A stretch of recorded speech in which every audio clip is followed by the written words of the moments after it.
présenter ma collection Supernova. Je travaille toujours de la même manière, c'est-à-dire en deux phases. Une première phase où je suis en studio, où je fais de la photographie, qui va me servir de base pour la peinture. Ensuite, j'effectue dans mon atelier.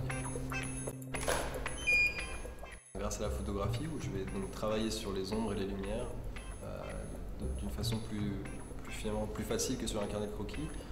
Le but, c'est tout d'abord de faciliter la recherche, d'aller plus loin dans la créativité en vraiment jouant avec ces flashs et faisant naître des ombres auxquelles on n'aurait pas pensé par ailleurs.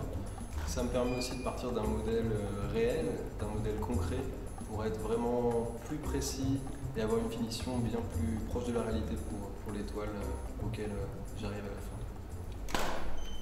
Dans un second temps, c'est une sélection des photos que je préfère. J'en choisis une en général. Je sélectionne le format de la toile et donc je réalise après le sketch juste visuellement avec un crayon. J'utilise pas de projection, je fais tout à main levée, c'est quelque chose auquel je tiens. Et ensuite, je travaille avec donc, des encres et de l'acrylique pour réaliser mes toiles.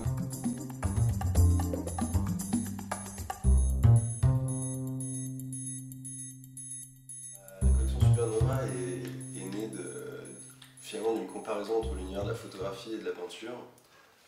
Et notamment d'un constat, c'est qu'en peinture, on vous déconseille souvent d'utiliser des noirs purs, par exemple des noirs ivoires,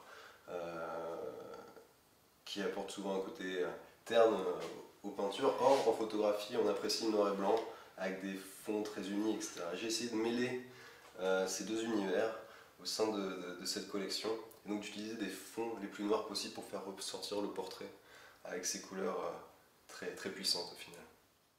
La collection Supernova est finalement issue du croisement du dripping où on travaille avec des projections comme j'effectue souvent sur les collections Supernova, mais aussi de mon intérêt pour la photographie où on retrouve donc, ces éléments forts de la photographie, c'est-à-dire un fond uniforme et des cadrages en fait, que je tire de la photographie elle-même.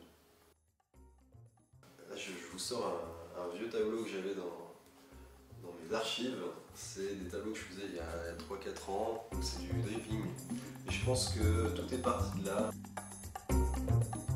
Artraction pour moi est une véritable plus-value en termes de visibilité, car il est clair lorsqu'on doit prendre le temps de peindre, lorsque l'on doit s'occuper de ses réseaux sociaux, qu'on doit s'occuper de l'approvisionnement en matière.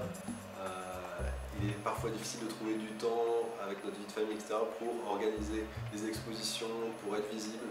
Et c'est là que Artraction est un vrai plus pour moi, puisqu'elle me permet d'organiser des expositions sans pour autant que j'ai besoin d'intervenir, mais c'est aussi des expositions que je peux rajouter dans mon CV d'artiste, et c'est un vrai plus, tout simplement pour moi.